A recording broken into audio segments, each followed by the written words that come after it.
So have you had to oil it at all? I put a little bit of oil on the food. The bars were oiled last time I used it, so you don't really need to season the bars very often. The only time generally you need to season it is if you've had the lid down for a long time and it's very hot. But I think we'll be alright because So is there any way of sort of sectioning off the food on the grill itself? So I noticed you're putting it all together. Like, yeah. if I wanted like a vegetarian menu, could I do anything like that? Absolutely. So we do grill divider bars. As you can see, this grill here is made up of 4 different bars. Now you can lift them using the lifting tool. So this here, you can actually lift the bars up with it, and what you can get is a divider bar which goes between here to section the vegetables and the meats as well. Okay, amazing. So, what about if I wanted to create some more of a smoky flavour or something like that? Is there anything we can do for that? So yeah, I mean, there's a couple of options. So if you want a more smoky flavour, as you can see in this grill, where the centre cap usually is, there's actually a little, it's like a holder, a cup, which enables you to put smoking chips inside of there. Okay, so it's like a smoking cap. Yeah, a little smoking cap, so you get like 15 minutes of smoke coming out into your food. Which is great if you've got the lid as well, so it enables you to sort of retain all that smoke within the cavity of the lid. Just render some of that fat on the sirloin.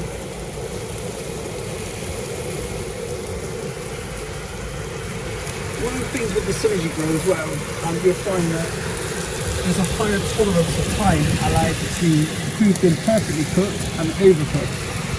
So you can multitask. What you find in some char grills is, you've got your food cooked, you leave it for 2 minutes while you turn it back, and then it's absolutely amazing. So with this one, because it keeps that moisture in the food for a lot longer, you won't get as much frying out as quickly.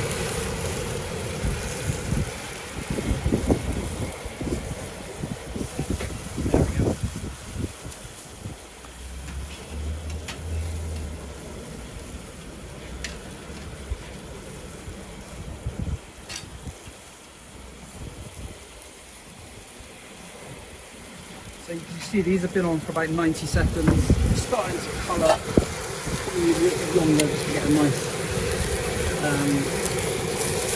sear on them. It cooks very evenly as well, because I say about that fan system inside of the grill. You don't really get a lot of hot spots and cold spots. I would say the cooler area of the grill tends to be the middle, because that flame is being pulled outwards across the centre. So it's ever so slightly cooler there, but everything else is going to be very even.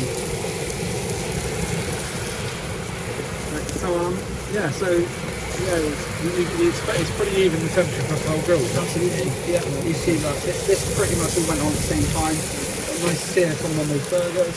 Do you recommend sort of cross-hatching of chicken or anything like that to get a sort of a... Yeah, I mean, it depends on the chef really. A lot of chefs like to cross-hatch, which is absolutely fine to do. So you can just across like that. Very cool. You see the chicken sort of naturally releases after a period of time, then you can just leave it. Yeah, that's it. I mean, it's not the important thing really with the grill, because you're trying to get the heat in the ceramics when you turn it on initially. So you turn it on about 40 minutes before service. You can use it before then, but you may find you get a few hot spots and cold spots as the ceramics sort of retain all that heat.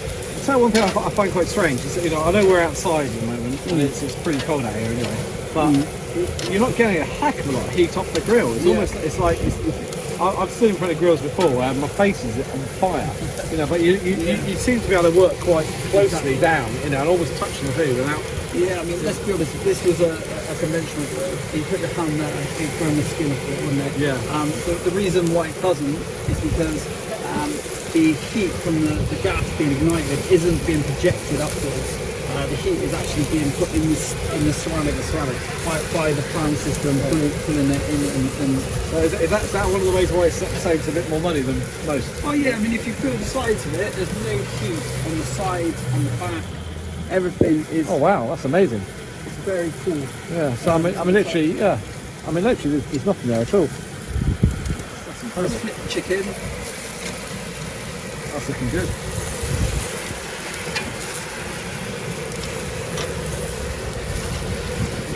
You're going to get a lot more juice in the chicken at the end when you cook on a Fuji grill. So why is that? Because the moisture's going back into the food. From cooking? Yeah, so as that fat is atomising when it hits the ceramics, it's drawing out that moisture from the fat, but also the moisture is turning into a steam. It's got to go somewhere. It's so hot on that ceramic that the steam is not going to lie there. So it has to go back into the food release, it just goes back in. I've noticed it's a very white smoke that's coming off it. Yeah. Is that the steam? Is it in the white smoke? Exactly. So,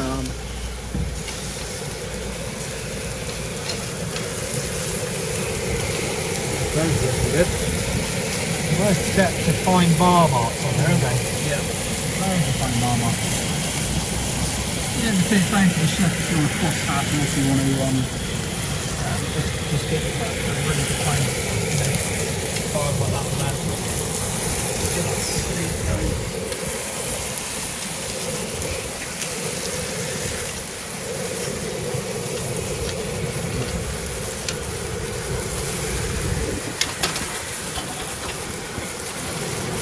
Chicken is really good. Oh wow, what's that steak? Amazing. Just season with a tiny little bit of oil just to the top. Not a bit of rosemary on it. Yeah, a little bit of rosemary, salt and pepper. Sirloin? Yeah, sirloin, yeah. Oh, they look good.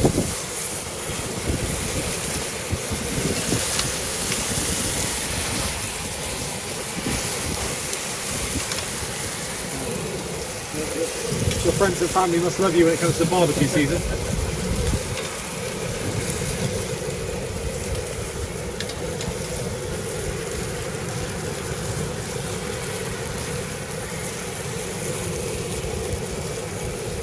I'm just going to put some of these peppers on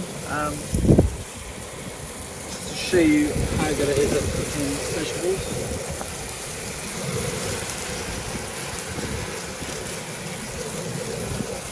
I'll put some of these courgettes on as well. Hardly any oil on this, there's just tiny drizzle on these. So all the ceramics themselves, do they take any sort of special care or anything about that for the ceramics? To look The after? ceramics, I mean, the main thing is just clean it daily. So the ceramics, so you don't want to leave it to accumulate the dust as such. It's a very quick process to clean it, so just do it daily, and that's as easy as it gets. I wouldn't advise that you put water on them because they're porous, because it is a ceramic, it will absorb the moisture, and what can happen as the moisture shoots up, it can crack. So don't put any water inside the grills, and that goes for the bars as well. You don't want to put your bars in a rush and I've seen it. These are made of cast iron, so again they are porous. So to clean grill bars, just get a grill brush, similar colours to this one, over a sink at the end of service, just to wipe them down. You shouldn't really need to re-season them after every use today. Fantastic. Chicken off. Done on there. Got chicken done, is it? Nice. Wow, look at that. Juicy there.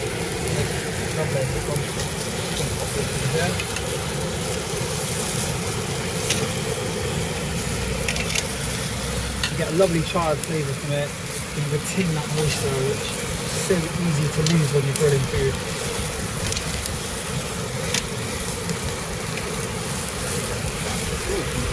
Look at that. Yeah, we're alright to have a look inside one. I'm just quite keen to sort of see the moisture and whatever. Grab it on knife.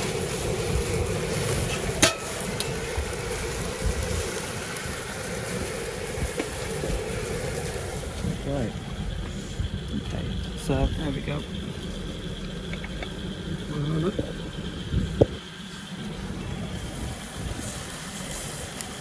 Oh, that's moist, yeah.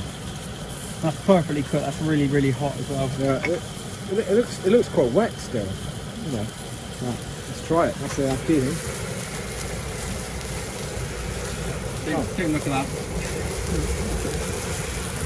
That chicken tastes so juicy. Okay, so these burgers slightly overdone, but you're still going to get a lot of moisture in them.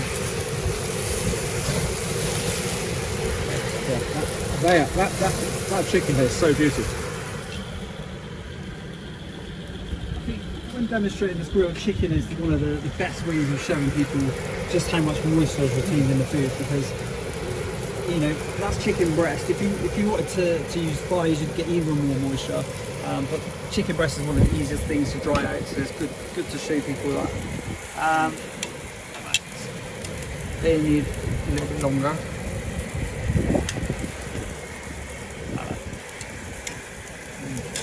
Oh, okay. What I'm going to do now, I'm going to move all the vegetables over to this side. Let's grab the steak.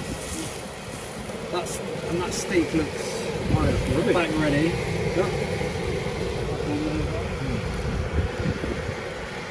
Let that rest now, you know. I kind of noticed, obviously, this being the chargo, is that what you call it? Yeah, chargo. Yeah. So this being the chargo means that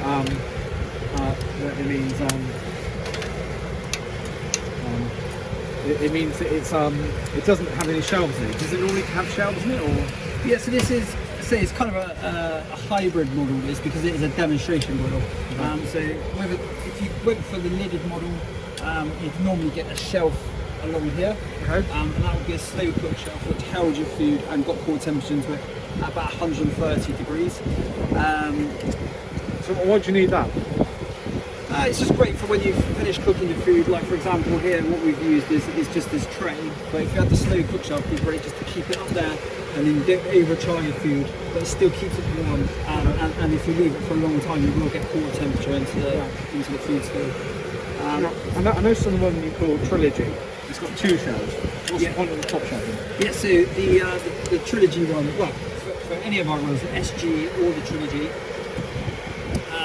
with the Trilogy you get the slow cook shelf with it. You can still get it with the SG grill, and then you've got the option of buying the resting shelf, which is slightly higher, and that was the shelf that holds food at 70 degrees, which is perfect for steak, so you don't overcook them. So it's resting meat.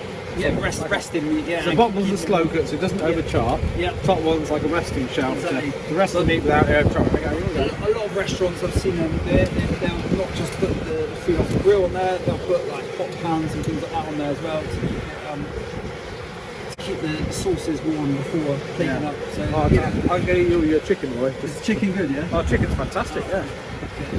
So what I'm going to do now, I've made some space on here. I'm going to put our new